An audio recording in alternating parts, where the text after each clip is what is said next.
प्रायोजक हैं cancer healer centre, new beginning. लेकिन महेश सचदेवा सर, एक बात मैं आपसे समझना चाहूंगा, जिक्र वही करूंगा जो 4 दिन का दौरा था चीन का, और वहां पर जो भारत के उत्तर पूर्वी राज्य उनको लेकर बयान दिया गया और एक तरह से चाइना को खुला निमंत्रण दे दिया गया कि आप आइए और यहां पर बिजनेस एक्सपेंशन करिए।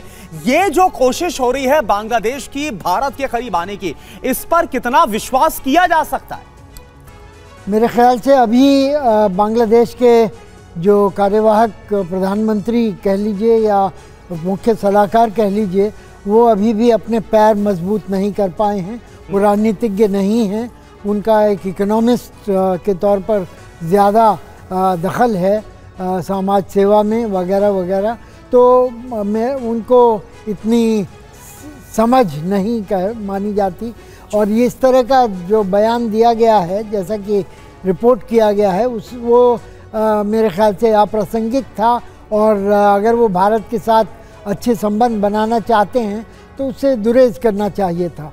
लेकिन दूसरी तरफ मैं ये भी कहना चाहूँगा कि भारत के अपने हित में है कि जो पाकिस्तान के साथ उनके जो फराक थे, जो कि डिफरेंसेस थे, उसकी वजह से सार्क का भटका बैठा।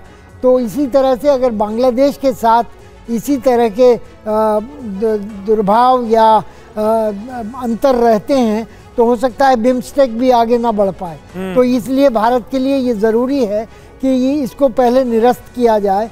दूसरी तरफ मेरे ख्याल से ये भी ज़रूरी है कि इनको यूनुस साहब को एक सीधा संदेश दिया जाए, कहा जाए कि जो कर रहे हैं उससे उनका या उनके देश का भला नहीं होने वाला है और भारत की ज़रूरत है। और लेकिन बांग्लादेश की उससे ज़्यादा ज़रूरत है, ख़ास तौर पे तब कि बांग्लादेश ज़ीरो ड्यूटी के दुरेज पर अब 36% ड्यूटी ट्रंप साहब ने लगा दी। बिल्कुल, लेकिन एक बयान का जिक्र बार बार हो रहा है, करुणा ने भी उसका जिक्र किया, सिवाज साहब भी उसका जिक्र कर रहे थे। मुझे लगता है हम दर्शकों को एक बार सुना देते हैं कि मोहम्मद यूनुस ने किस तरह चीन को निवेश का प्रस्ताव दिया था और इस दौरान उन्होंने एक बेतुका बयान दे डाला, भारत के साथ उत्तर पूर्वी राज्यों का जिक्र किया, जिससे विवाद और ज्यादा बढ़ गया। सुनिए वो बयान।